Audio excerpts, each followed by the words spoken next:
Kematian Nabi Isa atau Yesus di tiang salib adalah peristiwa sentral dalam ajaran umat Kristiani, dan keyakinan ini didasarkan pada sejarah dan kitab-kitab suci. Namun, ada perbedaan pendapat di antara agama-agama tentang apakah Nabi Isa benar-benar mati di salib atau tidak. Ajaran Kristen menghubungkan keyakinan mereka dengan peristiwa sejarah yang terjadi dalam kehidupan Yesus, dan fakta-fakta yang menjadi dasar dari doktrin Kristen. Namun, ratusan juta umat Muslim menyangkal kematian Nabi Isa di atas salib. Penyangkalan ini mencerminkan perbedaan pemahaman tentang sejarah antara Islam dan Kristen. Sekarang, kita akan mengeksplorasi bukti-bukti sejarah tentang kematian Nabi Isa di atas salib yang ditemukan dalam Perjanjian Lama, perkataan langsung Nabi Isa, kesaksian saksi mata, dan sumber-sumber non-Kristen. Selain itu, kita juga akan membahas beberapa pandangan alternatif tentang penyaliban Nabi Isa yang muncul dalam ulama Islam dan penafsiran Quran. Berdasarkan bukti-bukti yang akan kita lihat, kita akan dapat memahami dan menganalisis argumen-argumen yang mendukung keyakinan tentang kematian Nabi Isa di kayu salib, serta melihat perspektif yang berbeda dari penafsiran Al-Quran yang tidak menyangkal bahwa Nabi Isa telah disalibkan.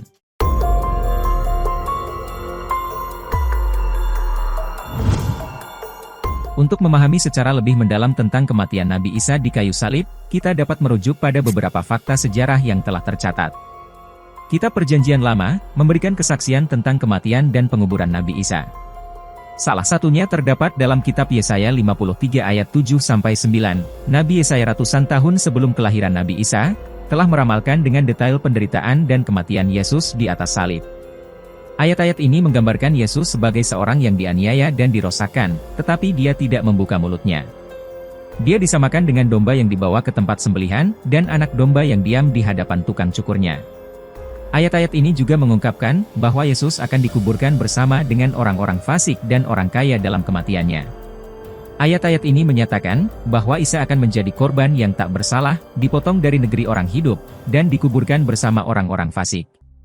Nabi Isa sendiri juga memberikan kesaksian tentang kematiannya dalam berbagai kesempatan. Misalnya dalam Injil Matius 16 ayat 21, Yesus menjelaskan kepada murid-muridnya bahwa ia harus pergi ke Yerusalem, menderita banyak hal dari para tua-tua, imam-imam kepala, dan ahli-ahli Taurat, dan bahwa ia harus dibunuh, namun pada hari ketiga ia akan bangkit dari antara orang mati. Hal ini menunjukkan bahwa Yesus telah menyadari bahwa kematiannya di atas salib akan terjadi.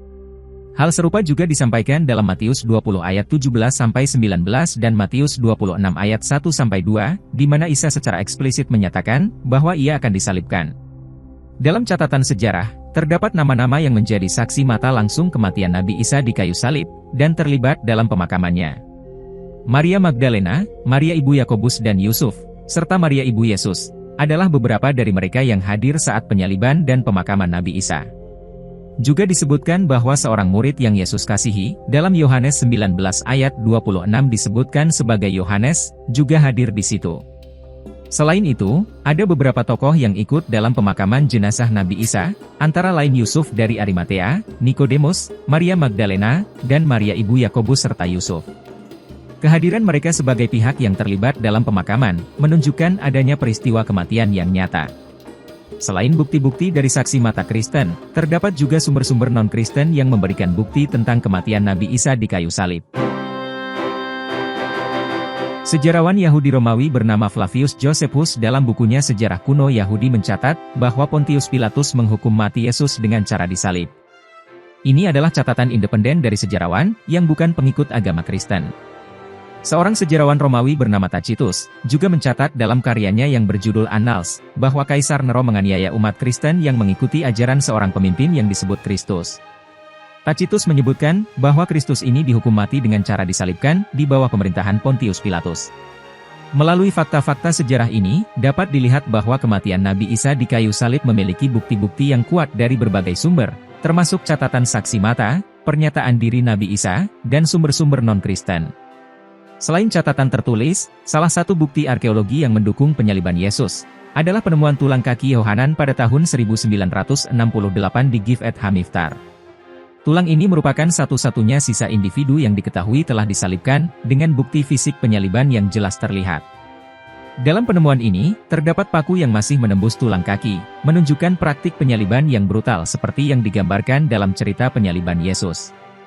Walaupun ini bukan tulang Yesus, penemuan ini sejalan dengan deskripsi penyaliban Yesus dalam Injil, dan memberikan bukti tambahan untuk mendukung kredibilitas sejarah penyaliban tersebut. Penelitian oleh Costantino Sigismondi berjudul El Astronomia del Venerdì Santo e l'ora della Sindone, membahas fenomena astronomi yang terjadi pada hari Jumat Agung, yaitu hari yang diyakini sebagai hari penyaliban Yesus. Sigismondi menemukan bahwa pada tanggal 3 April 33 Masehi, saat matahari terbenam, bulan mengalami gerhana, dan beberapa menit kemudian, bintang ketiga muncul menandai awal istirahat Sabat. Penelitian ini menyajikan bukti astronomi yang mendukung klaim tentang penyaliban Yesus pada tanggal tersebut. Walaupun, interpretasi terhadap bukti ini dapat bervariasi, tergantung pada keyakinan agama dan interpretasi teks-teks kuno. Dengan adanya bukti arkeologi, penelitian astronomi, dan sumber-sumber sejarah yang mencatat penyaliban Yesus, kita dapat melihat bahwa ada konsistensi dalam narasi tentang kematian Yesus di kayu salib. Meskipun masih ada perdebatan dan tafsiran yang berbeda, bukti-bukti ini memberikan argumen kuat untuk keberadaan dan penyaliban Nabi Isa. Namun yang menjadi kesepakatan para sejarawan, para pendeta, rabi Yahudi, dan para ulama Islam, bahwa yang menyalibkan itu adalah tentara Romawi. Jadi, fakta sejarah yang akan kita gunakan selanjutnya dan yang harus digarisbawahi, adalah penyaliban itu dilakukan oleh orang Romawi, bukan orang Yahudi. Sekarang, kita akan lanjut melihat dari sisi Al-Quran.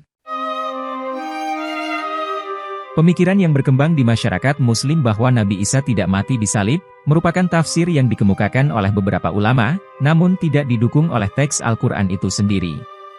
Tafsir ini berkembang sejak masa Abbasiyah dan masa Perang Salib, termasuk di dalamnya Ibnu Katsir, sebagai hasil dari hubungan yang buruk antara Islam dan Kristen pada saat itu. Pemikiran ini juga terpengaruh oleh konsep eskatologi Islam yang menyatakan bahwa Nabi Isa akan kembali sebelum hari kiamat, untuk menegakkan ajaran tauhid dan mengalahkan musuh-musuh agama Islam. Dari sini, kita bisa mencium unsur politik dalam penafsiran Al-Quran, dan membuat Al-Quran seolah-olah bertentangan, padahal Al-Quran sendiri menyatakan bahwa ia membenarkan kitab-kitab terdahulu, bukan merevisinya. Jika kita melihat teks Al-Quran dengan seksama, tidak ada ayat yang secara tegas menyatakan bahwa Nabi Isa tidak mati disalib. Ayat-ayat yang sering dikutip sebagai dukungan untuk pemikiran ini, sebenarnya lebih menyoroti kesombongan orang-orang Yahudi yang mengklaim bahwa mereka telah membunuh Nabi Isa. Dalam Al-Quran Allah menegaskan bahwa mereka sebenarnya tidak membunuh Isa, tetapi orang-orang Yahudi sendirilah yang mengklaim dengan berkoar-koar bahwa mereka telah membunuhnya. Dalam Al-Quran, terdapat beberapa ayat yang menyebutkan tentang penyaliban Isa. Salah satunya adalah ayat surah An-Nisa 157, yang menjelaskan bahwa orang-orang Yahudi tidak membunuh dan menyalib Isa, tetapi diserupakan dengan Isa. Mereka berkata, sesungguhnya kami telah membunuh Al-Masih, Isa putra Maryam, Rasul Allah. Padahal mereka tidak membunuhnya dan tidak menyalibnya, akan tetapi diserupakan bagi mereka. Sesungguhnya mereka yang berselisih pendapat tentang itu, selalu dalam keraguan-raguan terhadapnya. Mereka benar-benar tidak mengetahui, kecuali mengikuti persangkaan belaka, dan mereka tidak yakin telah membunuhnya. Ayat ini, hanya menunjukkan penolakan terhadap klaim orang Yahudi yang menyombongkan diri, bahwa mereka telah membunuh Nabi Isa. Frase diserupakan bagi mereka, sering diinterpretasikan oleh sebagian mufasir sebagai penyerupaan atau perubahan wajah seseorang dengan wajah Nabi Isa, yang kemudian disalibkan sebagai penggantinya. Padahal frase syubbihalahum tidaklah merujuk kepada Nabi Isa, melainkan kepada siapa yang menyalib Isa. Jadi ayat ini dengan mudah dipahami, bahwa orang Yahudi dengan berkata sombong mengklaim bahwa mereka membunuh Nabi Isa, padahal bukan mereka yang membunuhnya, melainkan orang-orang Romawilah yang membunuhnya. Diserupakan bagi mereka, akan lebih mudah dipahami dengan maksud, dibuat seolah-olah mereka yang membunuhnya, padahal sekali lagi orang-orang Romawilah yang membunuhnya. Ayat lain yang relevan adalah ayat Ali Imran ayat 55 yang menyebutkan, bahwa Allah akan membuat Isa mati, dan meninggikannya untuk dirinya, membersihkannya dari tuduhan orang-orang kafir, dan menjadikan orang-orang yang mengikutinya di atas orang-orang kafir hingga hari kiamat. Kemudian kepada Allah lah Nabi Isa kembali, lalu diberi keputusan tentang apa yang selalu diperselisihkan. Ayat ini menegaskan bahwa Isa akan mengalami kematian, tetapi Allah akan memuliakannya dan memberinya kedudukan yang tinggi di surga. Kata mutawafika dalam Al-Quran, lebih mengarah pada arti mematikan atau mewafatkan, bukan mengangkatnya hidup-hidup ke langit beserta badan fisiknya. Oleh karena itu, pemikiran bahwa Nabi Isa diangkat dengan badan fisiknya ke langit terbang melintasi awan, lebih merupakan tafsir ulama daripada teks Al-Quran itu sendiri, dan hanya untuk mendukung teori eskatologi bahwa Nabi Isa nanti akan turun lagi, sesuai penafsiran-penafsiran pada zaman Abbasiyah. Kronologi narasi ini akan lebih jelas dan utuh, bila kita gabungkan mulai dari Ali Imran ayat 50-55, dengan An-Nisa ayat 155-159. Nabi Isa dikirim oleh Allah untuk membenarkan Taurat, dia datang dengan mukjizat sebagai tanda dari Tuhan, mengajak orang-orang untuk bertakwa kepada Allah dan taat kepadanya. Ketika Nabi Isa merasakan kekufuran orang-orang, dia mencari penolong untuk menegakkan agama Allah, dan para sahabat setianya menyatakan diri sebagai penolong. Mereka memohon agar ditetapkan bersama mereka yang memberikan kesaksian. Orang-orang kafir berusaha menipu Nabi Isa, tetapi Allah membalas tipu daya mereka dengan sebaik-baiknya. Allah berfirman kepada Isa, bahwa dia akan mewafatkannya, mengangkatnya ke hadiratnya, dan menyucikannya dari fitnah orang-orang kafir. Karena pada saat itu, orang-orang kafir melanggar perjanjian dengan Allah, dan mengingkari keterangan-keterangannya, membunuh nabi-nabi tanpa alasan yang benar, dan menuduh Maryam dengan tuduhan palsu yang sangat keji. Mereka juga mengklaim, bahwa mereka telah membunuh Isa, padahal sebenarnya mereka tidak melakukannya. Allah mengangkat Isa ke hadiratnya, dan mengunci hati mereka yang kafir. Di hari kiamat, Nabi Isa akan menjadi saksi bagi ahli kitab yang beriman kepadanya sebelum kematiannya.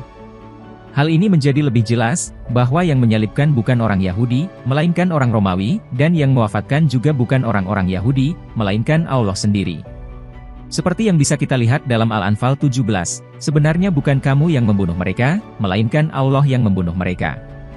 Dan juga Ali Imran 145, dan tidaklah satu nafs akan mati, melainkan dengan izin Allah. Bukti lain yang mendukung gagasan bahwa Nabi Isa meninggal, adalah pernyataan serupa antara Yahya dan Isa. Jika Yahya meninggal syahid, mengapa Isa tidak meninggal dengan cara yang sama? Ayat lain juga menunjukkan, bahwa tidak ada yang dapat menghalangi Tuhan untuk membinasakan Isa, ibunya, dan manusia lainnya, menegaskan bahwa Isa hanyalah manusia biasa, yang sangat mungkin bisa mati, terutama jika disalib. Ayat lain menyatakan, bahwa Isa hanyalah seorang rasul seperti rasul-rasul lain sebelumnya yang telah meninggal.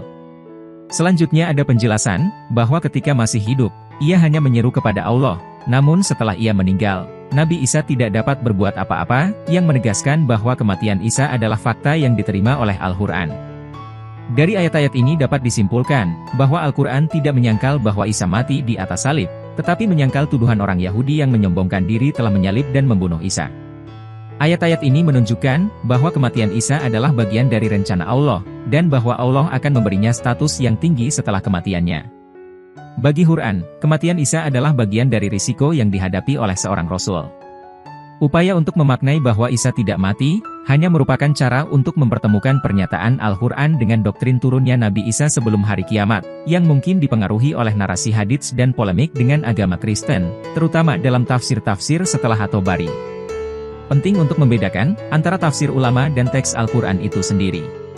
Tafsir ulama adalah upaya manusia untuk memahami dan menjelaskan teks Al-Quran sesuai dengan konteks dan pengetahuan mereka.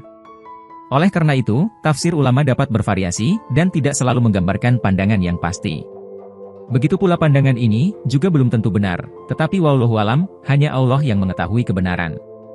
Kemudian, penyaliban dan kematian Nabi Isa atau Yesus, bukanlah bentuk penebusan dosa umat Kristiani yang akan datang, melainkan bisa dimaknai dengan penebusan dosa seluruh umat manusia terdahulu, yang belum tersentuh dengan ajarannya, seperti suku-suku pedalaman atau yang masih tinggal di goa-goa.